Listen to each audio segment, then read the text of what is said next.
Hello, my name is Tucker Johnson, and I am your host today as we experience NIMSY Live, where we talk about the latest and greatest in translation, localization, internationalization, culturalization, and all that fun stuff global companies need to delight their international customers. On this program, we invite guests who like to have fun and have some value to add for our audience of globalization professionals. I'm always eager to provide a platform to those with a good story or a good data set. So let us know if there's any topics you'd like covered or guests we should reach out to for future episodes.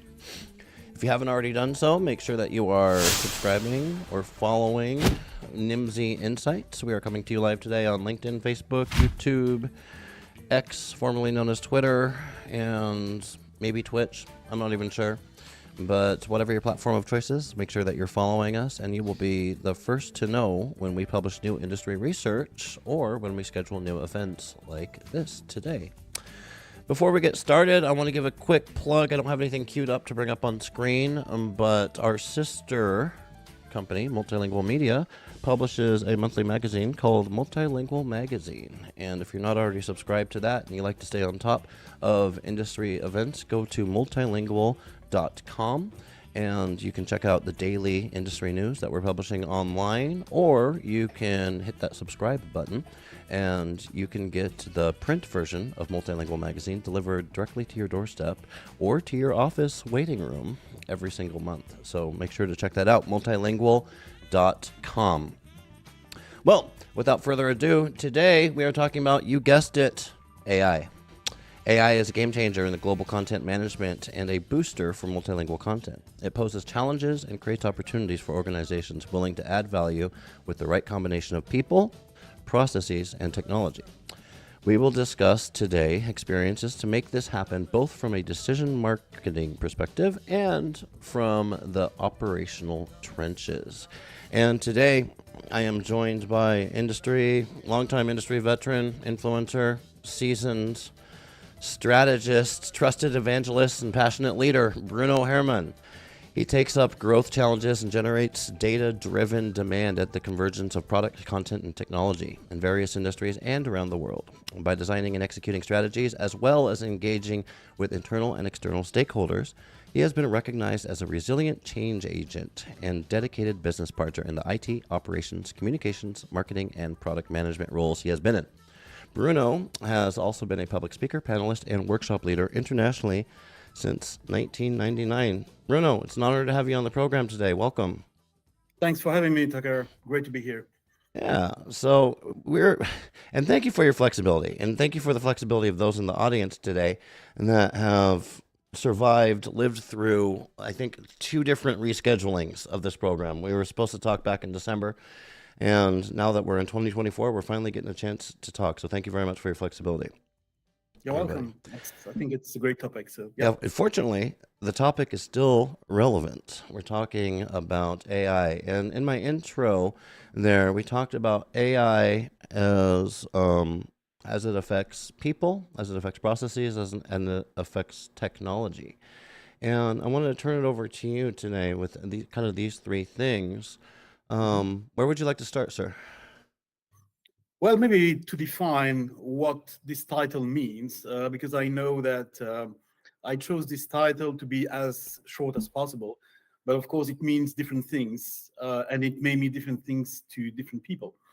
So for me, and not just for me, hopefully, it's very important in operations, when we talk about operations of AI, but in operations in general, to have the right combination between people, processes, and technology. I think that's, I wouldn't say the secret recipe for operations, but it's certainly a good piece of advice to tell people that obviously technology alone will not solve everything, just like people alone will not save everything. So this is the balance, and it's a hard balance. It's hard to find. It's hard to define between people, processes, and technology. This has not been new in this industry. As you mentioned, Tucker, I've been in this industry for 30 years this year. So I started in 1994. I discovered translation memories and all these nice stuff back in the times. And well, one thing that I've seen throughout these 30 years is that both on the client side and on the supplier side, because I worked on both sides. So I can really sort of compare sometimes, or most importantly, I can make the connection between those two very important sides of the industry. What I've noticed is that, throughout the years, there has been one thing that has not changed, is actually the challenge of finding the right balance between people, processes, and technology. And I call that, in my own terminology, making sure that everything works in operations. AI, of course, has made this challenge even more, should I say, amplified. I want to be optimistic today, so I'm not going to use some of these scary words like destructive or bad or whatever. I think AI is, as you said in the introduction, is transformative. For me, it's also productive, and it's elevating. I know it's a bit shocking for some people when I tell them that for me AI is going to elevate them. But in my current experience, or in my past experience, because AI is not new in our industry, which is great, Hmm. because when you compare to other industries discovering what AI is, we in this industry, we are used to it. We know what we can do with it, or what we shouldn't be doing with it. But still, of course, the sort of the hype, as I call it, the hype and the excitement of last year has sometimes led some people to make some choices or to make some decisions that were too soon, too fast, or both. So I think that this year, the way I see this year, and that's why this topic, as you said, is very timely for me. Hmm. I think that this year will be a great opportunity to finally get out of the hype, get out of the excitement, and actually start operationalizing, AI with this balance between people, processes, and technology. And I think that it would be also a way to address some concerns and some fears that people might have in this industry about their future. I'm a translator. What will I be tomorrow? I'm a Right. project manager. I'm a vendor manager. What will AI do for me? Will it silently kill me, or will it just elevate me? As you know, I'm more on the second side Yeah. of this equation. So that's for me the starting point. It is this evolution and this balance, between people, processes, and technology. And I think I have a great quote that I sent you, which I believe you can share. It's a quote which is not from me, but which is from uh, a real influencer in business administration. And I like this quote. It's a bit long, I agree, but this quote for me, it's the best one I found so far to to explain and to convince that we should embrace change in operations, but also beyond operations even. And there are some keywords in this quote which I think will be part of our discussion tonight, or well, tonight for me and Yeah. to this afternoon for you, which is new mindsets, new tool sets, and new skill sets. And that's exactly what I mentioned. It's about people, processes, and technology. Well, let me just read the quote for the benefit of our podcast Oh listeners yeah. if they don't have a screen here. So, this quote from Sadal Neely, who is a Naylor Fitzhugh Professor of Business Administration at Harvard Business School.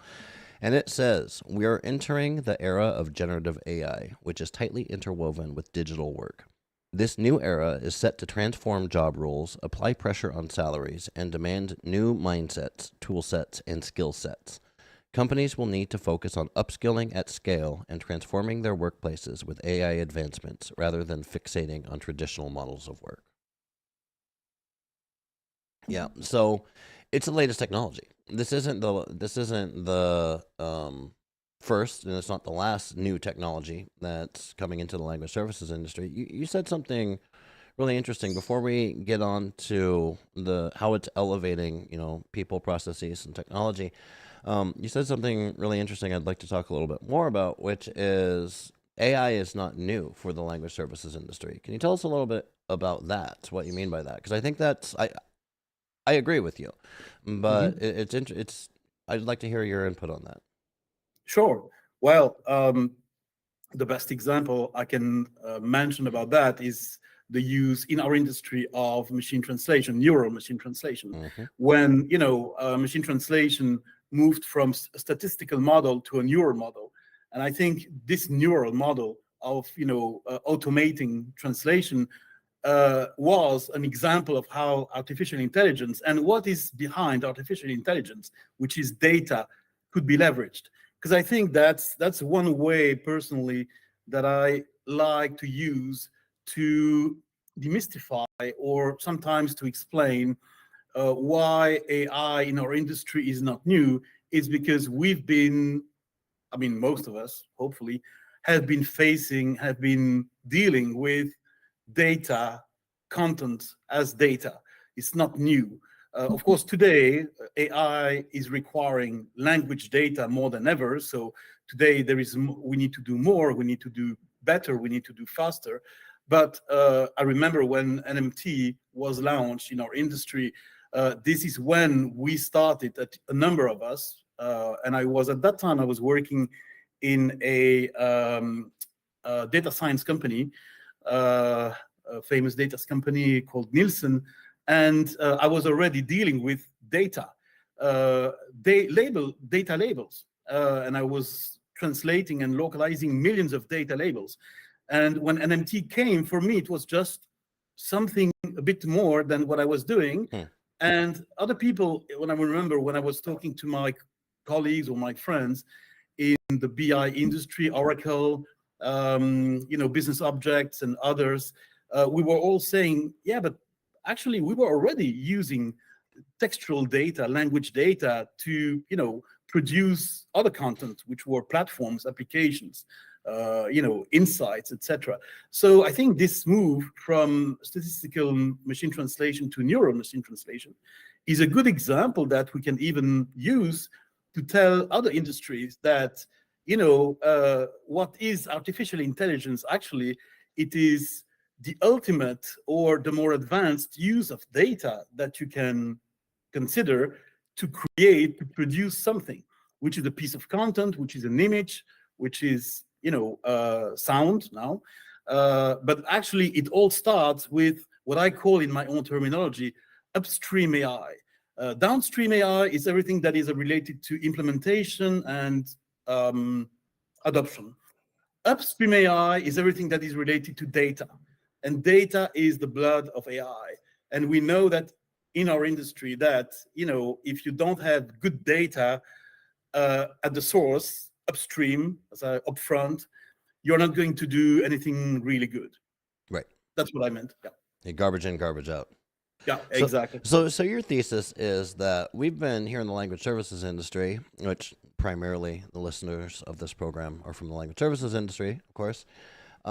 We've been using AI in some form or another for a Mhm. while. So, Yeah. in theory, our industry is pretty well positioned to not only leverage advancements in AI as they come out, but to also kind of take the lead and show other industries how it's done, so to speak. So we're kind of in an advantage there. Um, have you seen that happening? Is that happening in our industry? Yes, and actually, for me, I see two causes of fear and concerns in our industry. One which probably everybody knows about, and the other one which I realized is probably not so well known in our industry. But now, having myself been on the client side, I can explain why it's a cause of fear. The first one is, of course, that now with AI, we've reached an unprecedented level of data processing. So what we could do before, with segments of content, feeding, training, machine translation engines, we've gone much further, much faster than that. And of course, that can put some people in their mind, at least, that can put some people in a position of weakness because they realize that the machine is becoming better than themselves. Hmm. And before, with NMT, humans were still considering the machine as not as good as themselves, or at least as good as themselves. And today, a number of people see the machine as becoming more intelligent, smarter than humans, and that's due to the speed of processing. That's due to the amount of data that we have now, which is not to be compared to what we had even 5 years ago. So I think that's the first root cause, is the fact that people see the machine become too smart. not Yeah. not just smart, but too smart. And there is another one, which since I restarted my consultancy, I see that more and more often, and not just in our industry. I think it's applicable to other industries too.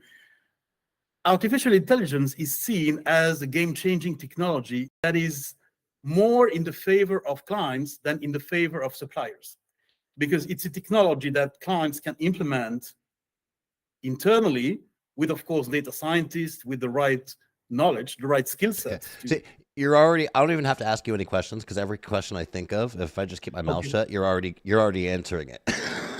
So, Sorry. no, I love this. Keep going. Keep going. No, and since I think last week I shared another article from another company, JP Morgan, investing, I cannot remember how many $1 million in investing, of course, in the creation of language models. And in the interview of their CTO, the first return on investment was, in their words, to actually remove suppliers from their picture.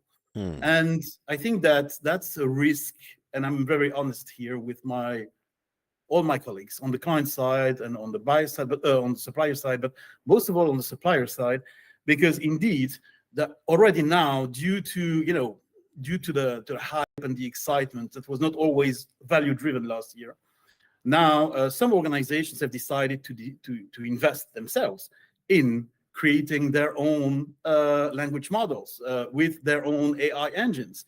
I worked in a company a few years ago that was already doing that, but that's because in life science, this is something very, very important. And that company was investing millions of dollars every year to actually create, feed, and train an internal artificial intelligence engine. And our return on investment was actually to give less work to suppliers, Sure. which was called internalizing projects. It's a soft word to say getting rid of suppliers. And actually, it's true that the more I think about it, or the more I see it, I see that if some suppliers are not embracing AI now, at some point in time, some of their clients might say, thank you very much for the service, guys. We've been working for years together, but now the client, we have invested in our own AI infrastructure. We have invested in our language models. We don't need you anymore. And I'm very honest when I say that, because I'm working with two companies that are actually in the process of doing that. And when I was sharing the article last week about JP Morgan, it's the same in Bloomberg. It's most of all, of course, happening in the no, not in the life science, but in the regulated industries, because there are some good reasons for that.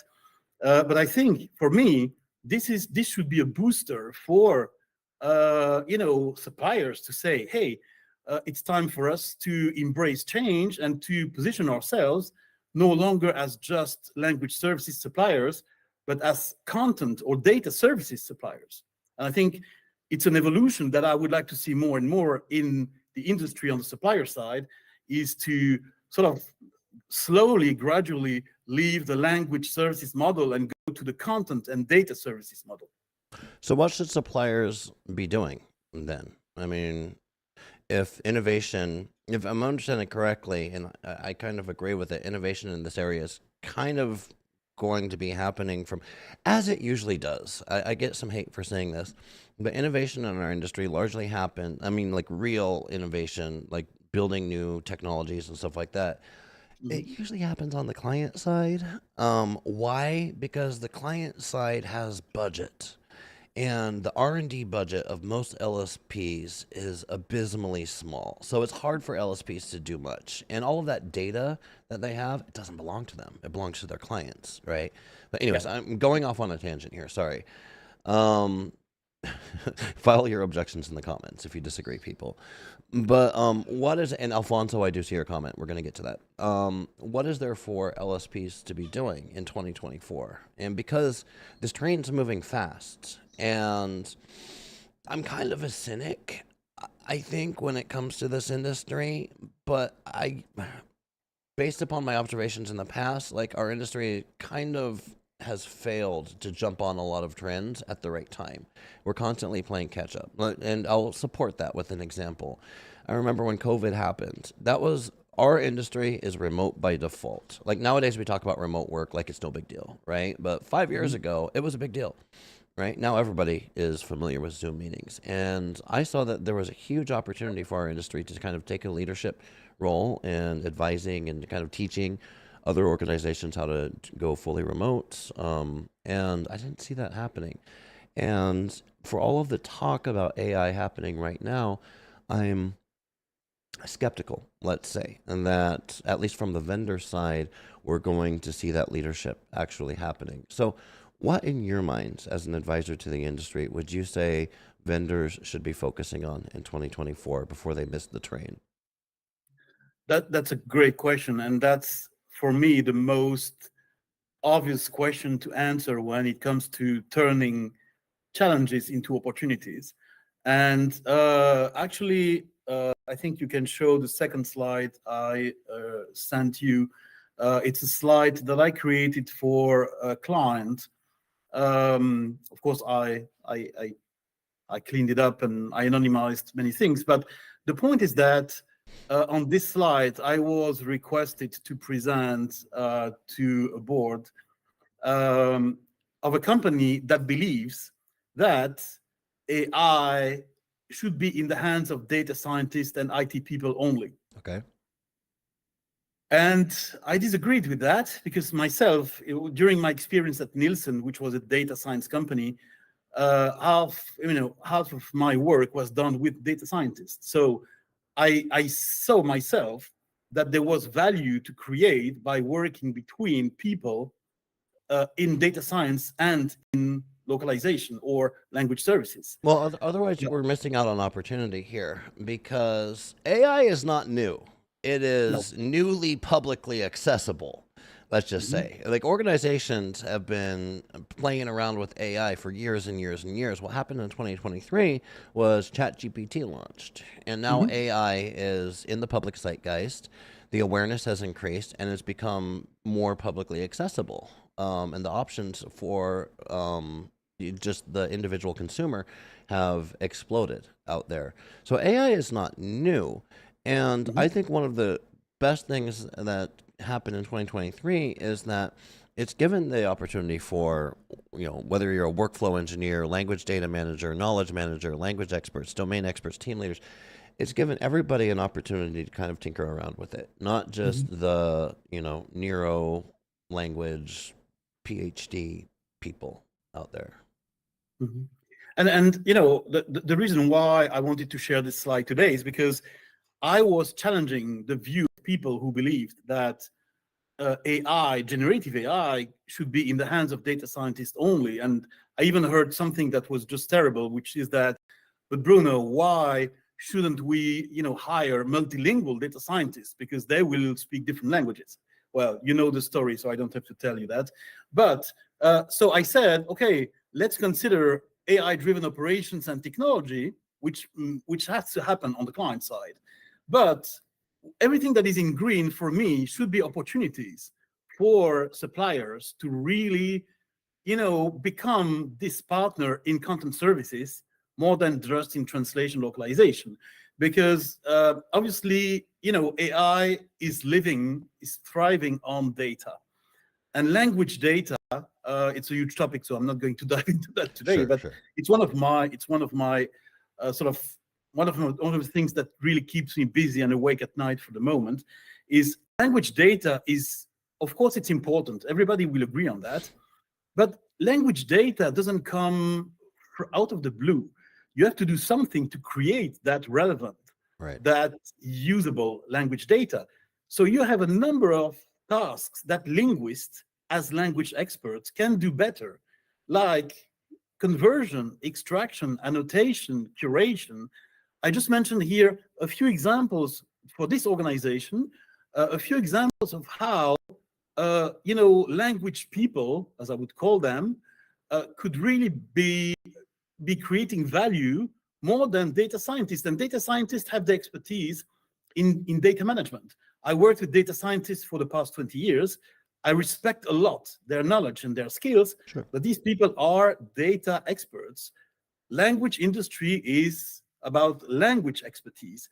If you bring those together, you create what, in my opinion, is the best framework for AI and for generative AI for multilingual content. And today, no later than today, I had another discussion with the same organization, and I was recommending them a change in vendor management. Okay. Instead of saying vendor management, I said, why don't you call your vendor manager vendor change management? Because you will have to change vendors from translation agencies to, what I would call content or data services partners. Mm-hmm. And I think that's where the industry on the supplier side should find a number of opportunities to tell proactively, to go to clients and to position themselves as, we can do more than just translating files, PDF and PPT, Right. like we've done for the past decades. Now, you, the client, you need language data, not just any language data. Again, clean, relevant, and usable language data. We are the expert in language. You might have, some organizations don't have, but you might have your expertise in data science because you have a team of data scientists or IT people. And let's bring those two forces together, because that makes sense. Everyone has a role to play in that. But of course, if the industry doesn't go to this content services and content data services direction, then of course there is a risk that some organizations might say, either we just give everything to the data scientist people, or we just hire a few linguists in-house, which is, by the way, what the life science industry in some cases, and we just focus on minimizing the work that AI doesn't do, which is enriching and supervising the language. So I think that's where the opportunities are, in my opinion, in my experience today.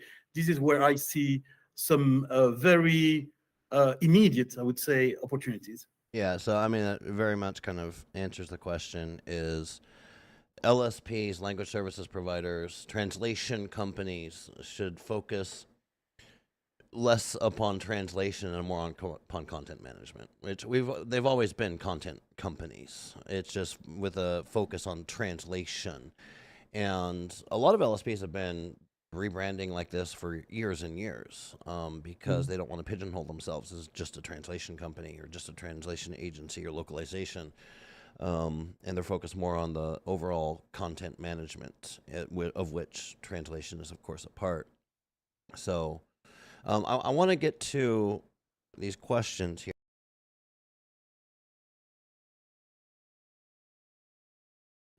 But I also want to make sure that people can hear me. And when I go to that screen, people can't hear me very well. So let me... all right. I'm just going to read it off the small screen here. We're going backwards. Kajetan Malinowski. Sorry if I can't read the name very well. What do you think is the future of TMS? Are TMS still a thing? So while you do that, I'm going to go fix the chat screen. Are TMS still a thing, Bruno? Yeah.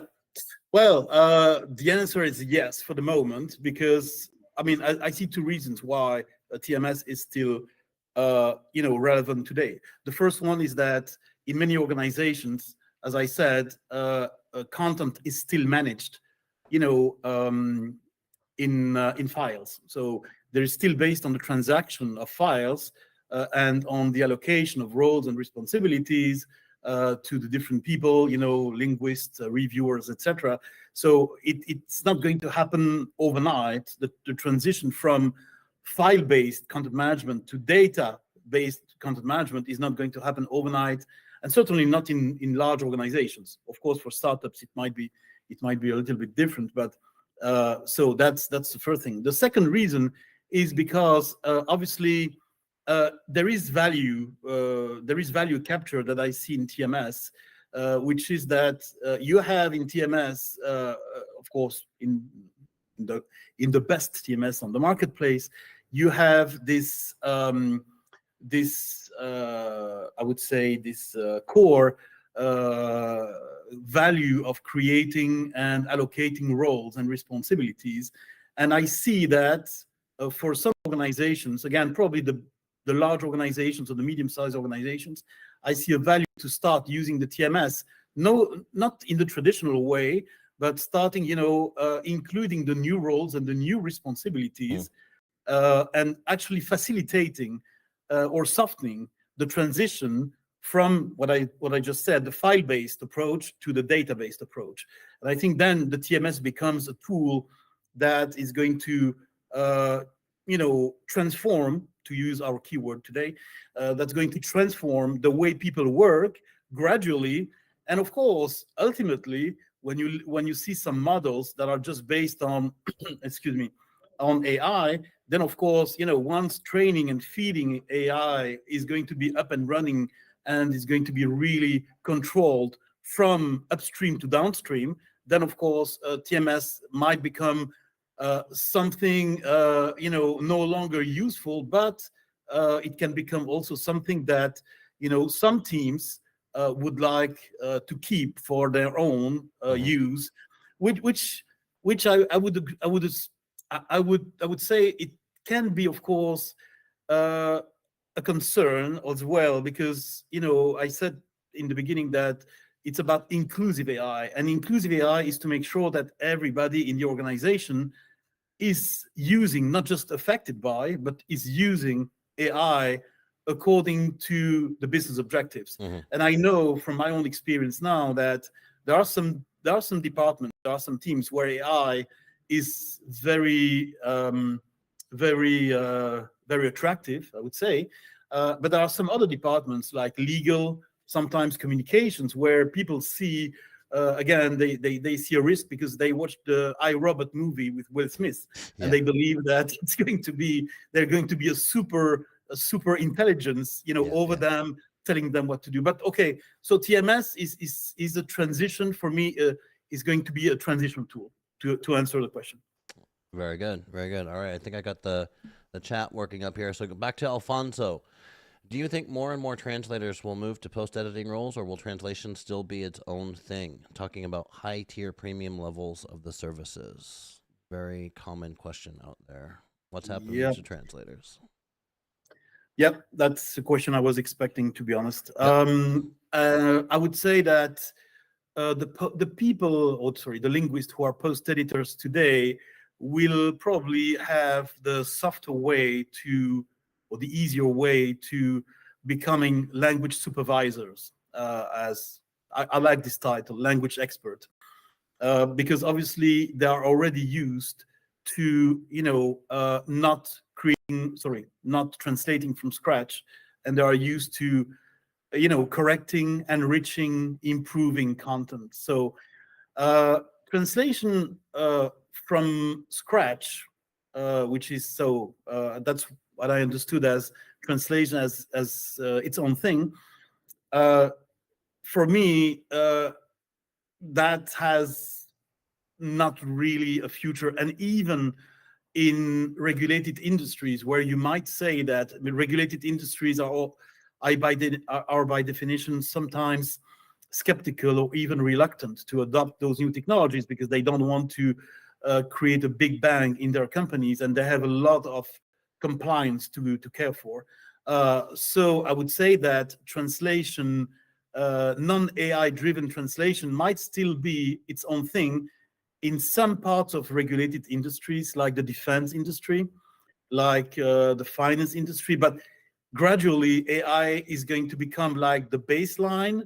And from AI, you will have different roles. Like post editors today, you will have some language supervisors.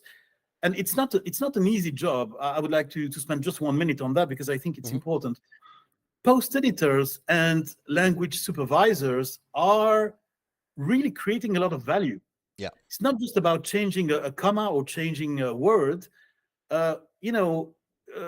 today, even today, with post editing, you have different levels of post editing: light post editing, heavy post editing, and you have to train people on how to do that well, because you don't want to engage people to do some heavy post editing if light post editing is just good enough. So post editing, just like language supervision, will need, and again, a new skill set, which is to be able to adapt the level of enrichment, the level of improvement to what the client wants, or what the type of content requires. For instance, if you consider, like, clinical trial content in the life science industry, that's most of the time heavy post editing, because you cannot just, one comment or one number that is wrong can create a lot of trouble and can even kill people in hospitals. So that could be, and of course, I remember when I was leading a team in a big life science company, we were insisting on having post editors who could do this heavy post editing enough to create to reach the level of quality and the level of sensitivity that was required. Probably for other industries, I don't know, for maybe the travel industry, which I don't know so well, there might be less critical, because of course, the sort of the requirement might be, to the post editor, you can spend 2 hours or 4 hours to post edit that content, and that will be it. But I think there is a real value created by post editing and language supervision, and it's not just like a professor just correcting correcting some work from his pupils. Yeah. I mean, it's a whole skill set. And Yeah. thank you for bringing that up, because post editors deserve the respect. That sometimes people think of post editing as like, oh, it's just a cheaper form of translation, but it's a completely different skill set and absolutely critical and adds a lot of value, as you said. Yeah. Back to the comments we've got from LinkedIn, and this is actually Anna Burns, Senior Program Operations and Product Manager. While we know that AI translations will continue to improve, we've seen some info with a few small data points that implies that that human-reviewed AI translation is lower quality. That human-reviewed AI translation is lower quality. Human-reviewed human translation. Any thoughts on this? So, essentially, what about quality concerns? The data. There are data out there that shows that human reviewed or post edited AI or machine translation content is lower quality. Thoughts? That's a great point. It shows that humans can do a lot of good, and it can sometimes do a lot of harm, because obviously some content, and of course, assuming that the level of data effectiveness, quality. I usually don't use the word quality. I use the word effectiveness. But if the level of data quality is really high in the beginning, so as I said, if it's relevant, usable, and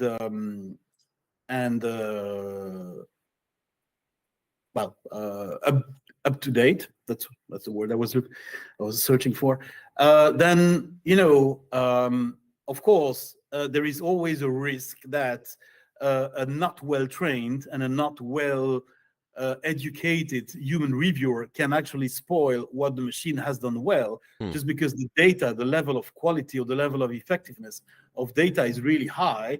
And it's the case in some industries that I know, like life science or business intelligence, because there is a lot of work being done to make sure that data is really effective, it's clean, relevant, etc.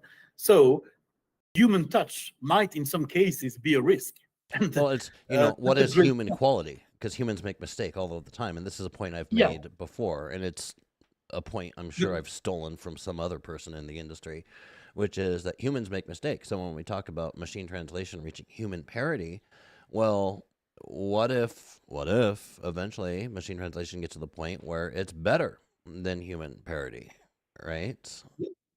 No, absolutely. And that's the way for me to address this, because I had to address it with a big project I was on last year, is actually to define what content effectiveness or content quality is.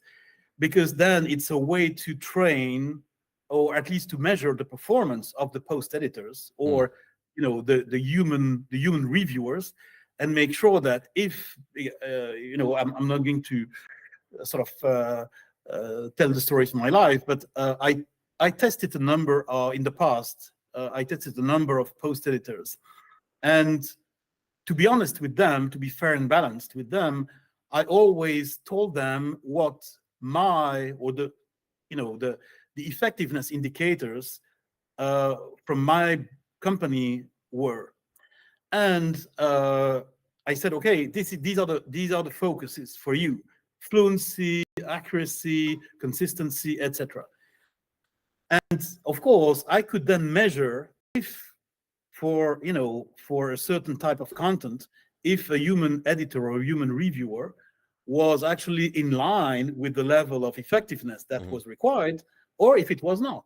Right. So sometimes to address this sort of situation, or to avoid this type of problem, it is a way, there must be a way to test and to, or at least to measure the performance of human reviewers and make sure that they are not doing more harm than good.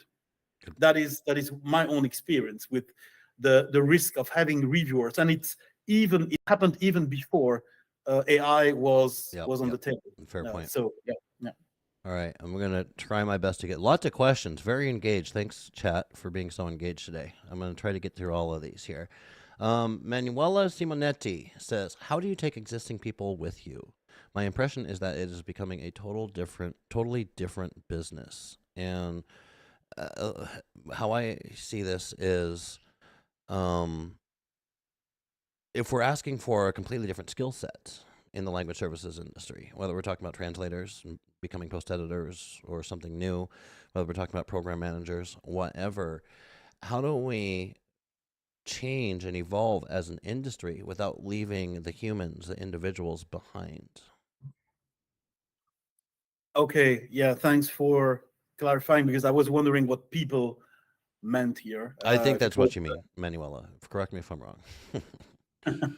If it's decision makers or linguists, or okay, anyway. Yeah, so if we talk about indeed the people who are currently in the industry, who have a certain role, like linguist, like project manager, like vendor manager, I think that my own perspective and my own experience, so I don't mean to say that it's going to be applicable to everyone, is actually to really focus on the added value of these roles, because you're right. New skill sets must be justified by added value or increased value. And the way I take those people to some new promised land, as somebody told me yesterday, was actually to tell them, yes, today you are, let's say, a linguist and you are post-editing. I know the machine is becoming smarter every day, so don't feel threatened as such by the machine, but make sure that you keep the machine working for you. And it means that post-editing indeed cannot stay as it is, because the machine is becoming smarter. So the framework is changing. You cannot just, yourself as people, you cannot just stay the same while the whole framework is changing. Technology, processes.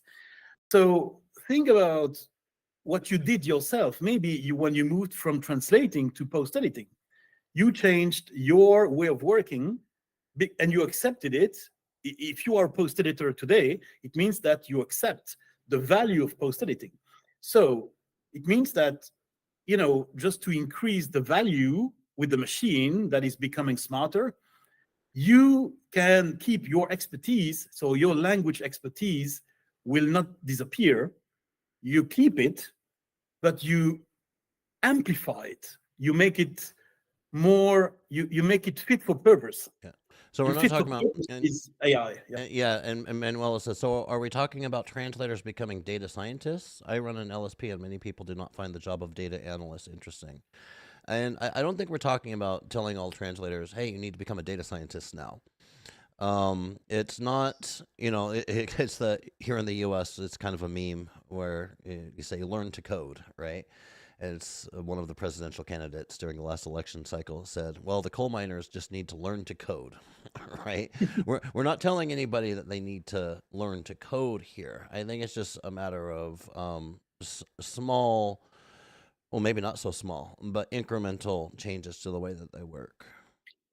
Yeah, and you're right. We're not going to ask linguists or people who are in the language industry to become data scientists. As I said before, I strongly believe in joining forces between data science and language science. Specialization.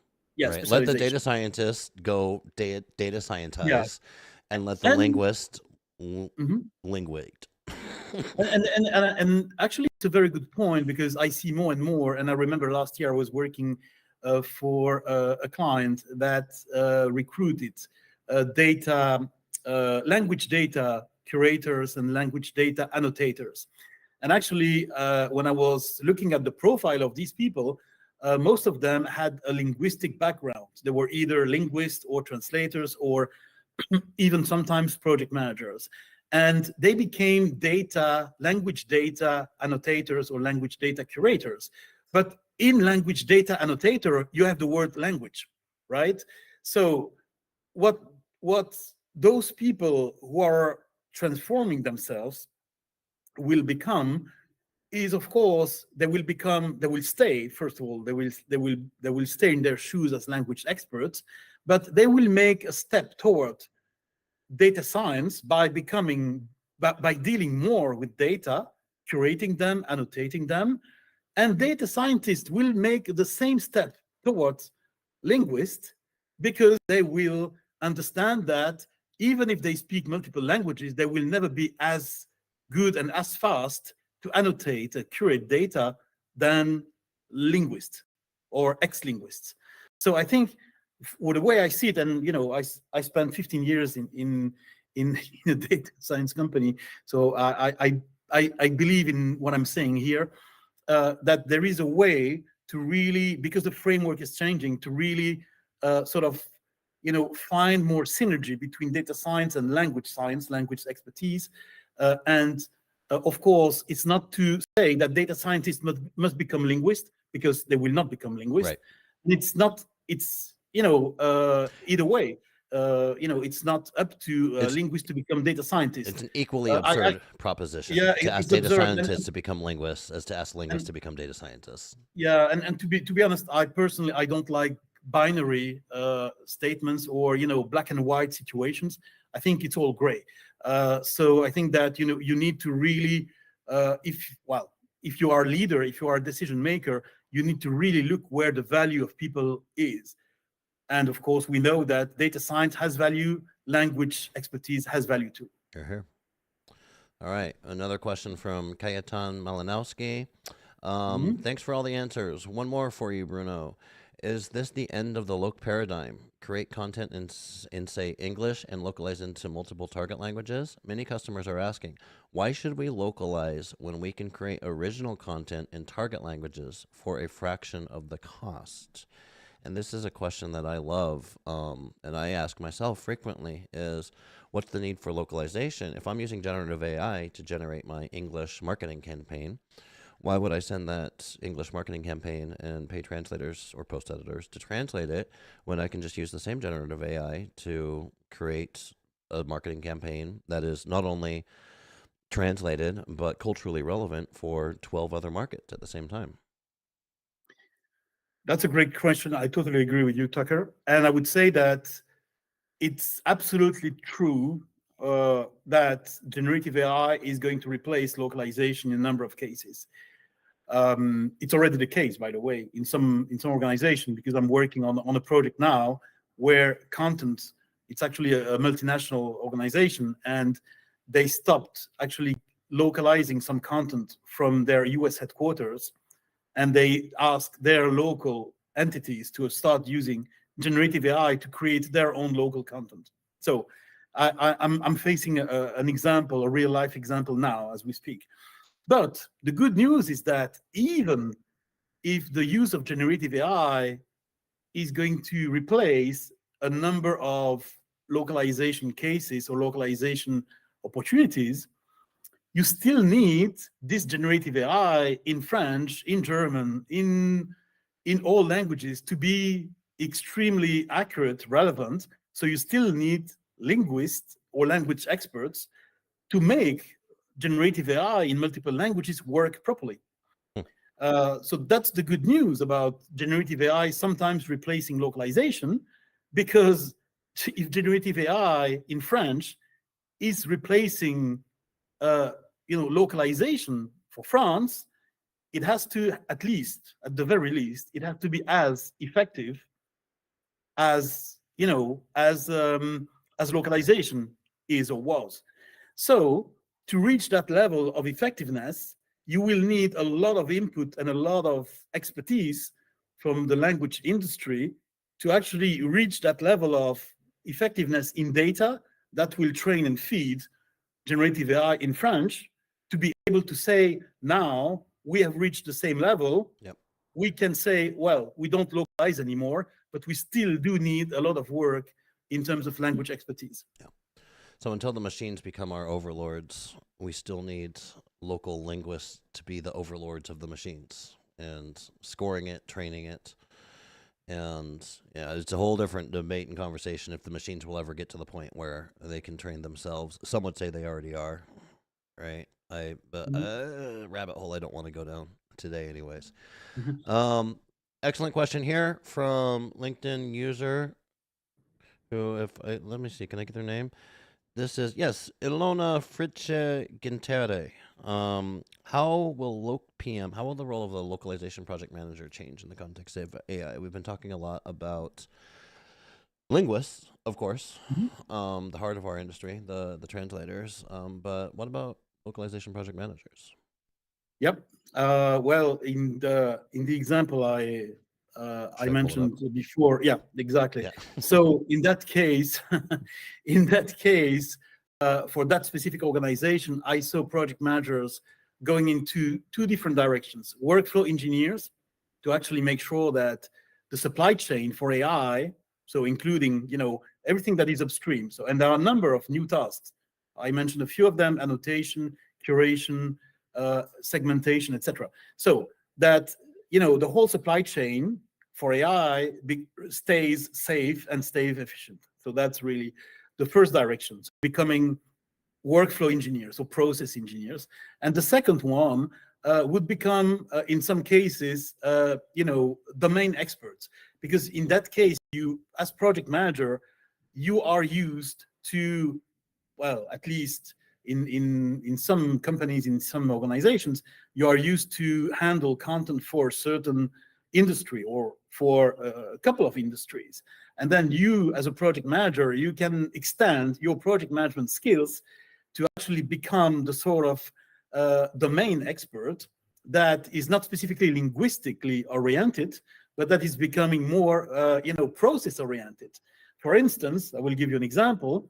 Again, in the life science industry, sorry, it's my preferred industry, so I cannot stop using examples from that industry. But project managers can become real domain expert in, for instance, in linguistic validation, which is a very specific process in life science. It's not just validation as you can understand it in other industries. Linguistic validation is a very complex process, and it's part of all operating procedures in life sciences. But what, in that case, project managers could become domain experts because they know the steps that, linguistically speaking and functionally speaking, the steps that a process called linguistic validation has to go through.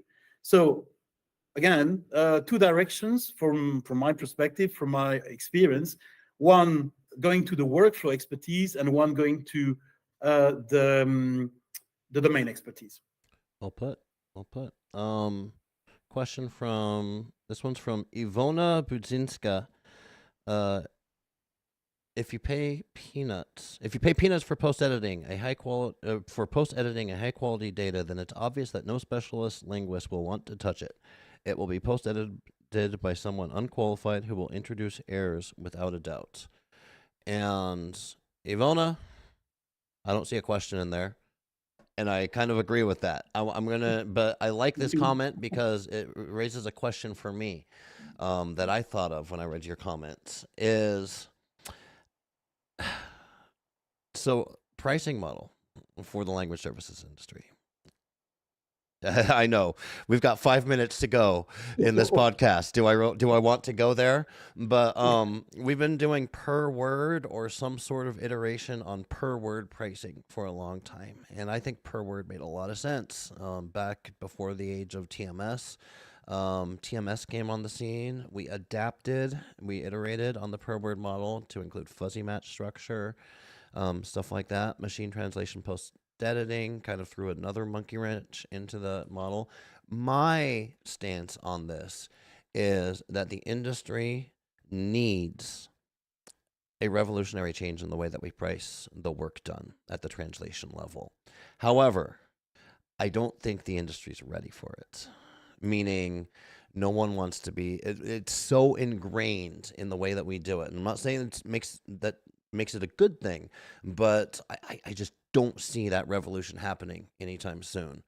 What do you think, Bruno? What's it going to take to change the way that we compensate translators in our industry? Which is really everything else is built upon that, because translators or linguists, I should say, are at the heart of the industry. Yeah, I agree with you, Tucker. I think that, well, as you said, the cost per word is really rooted in this industry, and it's very difficult. And to be honest, since I worked on both sides, supplier and client, I always remember that clients always found that weird that some intellectual work could be priced per word. So, but okay, that's just a side comment. I think you're right. I think it's too early, but it will be needed. It will be needed for two reasons. It will be pushed by clients. Clients will, back to their old statement, they were already criticizing the cost per word when content was in files. So content was, you could see the unit, the currency in a file. You could see that a Word file had 200 words. Okay, it's predictable. So now we're moving to data. Data makes the notion of words more blurry. Well, now we're talking about tokens. Yes. What the hell is a token? Well, and how much does it cost? And how many? What? that is really where that's the reason why it's going to be pushed by clients, because I see that already in the past the cost per word pricing model was, I would say, sometimes questioned by some clients, but that it was accepted because it was tangible in the way content was managed. You can forecast. But now words in tokens, you're right. Words are disappearing. I don't know, that's not the right word, but words are becoming something much more vague when it comes to language data. We're no longer talking about how many words are there in the token. It is an amount of content. We don't talk about the unit. We're talking about an amount more than a unit. And the second reason why I think it will be necessary but not immediately ready for it, it's because there will be, again, probably coming from the client side, but also I think from already some big players in the industry, the top 10 players, I would say, suppliers, they are pushing for a model where there is an agreement with the client to evaluate the cost based on not just the amount of content, but also the complexity of content and the effectiveness of source content. So there will be more factors coming than just the word, which has been a word is just a unit, it's a currency. And I see that there are more and more intentions or discussions to include more factors, more drivers in the pricing model than just a unit. And I think that this would have happened even without AI, to be honest. Yeah, agreed. I agree with you. All right, one last question. I'm going to keep you a couple minutes over here. But Manuela Simonetti has been we've been going back and forth with her here. Her last question here is, Oh, let me pull it up. Sorry, guys. I need to be quicker than this. So we're talking about, translators leveling up their skill set, or linguists learning new skills, not necessarily becoming data scientists, but, branching out and stuff. Manuela says, thanks, Bruno, but how do you explicit the value of this work? Annotation, post-editing, language in general is considered a low-value job.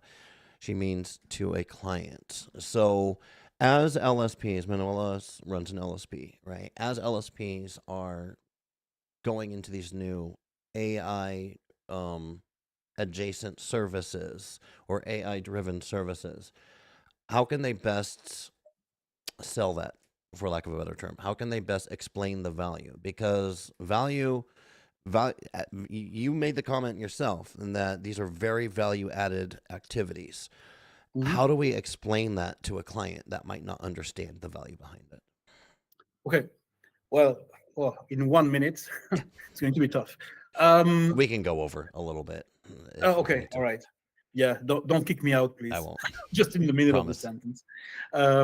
No, what I would say to Manuela is that, first of all, the way I demonstrate the value is actually to tell stakeholders or decision makers what would happen without this value. So there is the cost of doing the right thing, the cost of doing the wrong thing, and the cost of doing nothing. And I usually compare these three costs. And when, of course, decision makers say to me, well, Bruno, I want to have the best value because it's value for my own clients, then of course the discussion becomes a bit easier. But still, there are people who are not understanding, the value based on these three approaches: the right thing, the wrong thing, and nothing. But in that case, I usually do the test. I run the test, and I did it several times last year with language data. I said, okay, you don't want to pay too much to create relevant data. You don't want to pay too much to annotate, to curate, etc. Let's make it happen. Let's do the test. Do the test with different levels of effectiveness of data. Then, of course, low effectiveness was, of course, for me, low value. And I could prove that by linking the output, linking the actual effectiveness of the content in, let's say, in German or in French, with people who are on the client side, on the client of the client side. So actually say, okay, what is in terms of content experience? Let's not forget about content experience.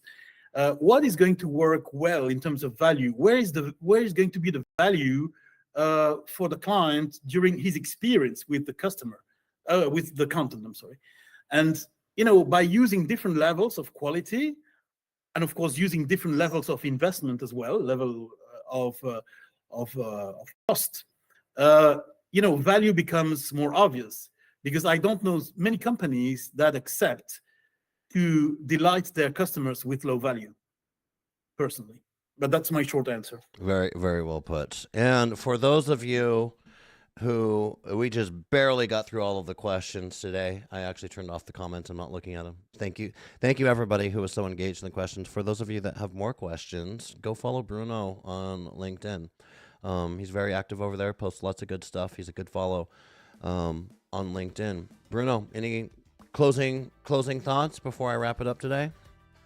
No, thanks a lot, Tucker, for having me. Thanks again for giving me a chance to touch on this important topic. And again, I wanted to convey a message of optimism today, which is that the industry is there, but of course the clients are there too. So let's keep in mind that the money comes from customers. And I would say that there is a future out there, but of course it will require, just like in the past, it will require some efforts to be value driven and to be inclusive. So let's do this. Amen. Thank you, Bruno. All right, ladies, gentlemen, chat, we are out of time today. If you enjoyed this NIMSY Live experience, and join us next time, next week, when we're going to have one. It's actually not even published yet. But go follow, follow, subscribe, all of that stuff, NIMSY Insights, and you'll be the first to know when our newest episodes are scheduled. I appreciate our guest today, Bruno Herrmann. I appreciate my colleagues here at NIMSY Insights doing all of the hard work so I can have these interesting conversations. And I appreciate all of you in chat with the questions, comments, and especially criticisms. Until next time, cheers.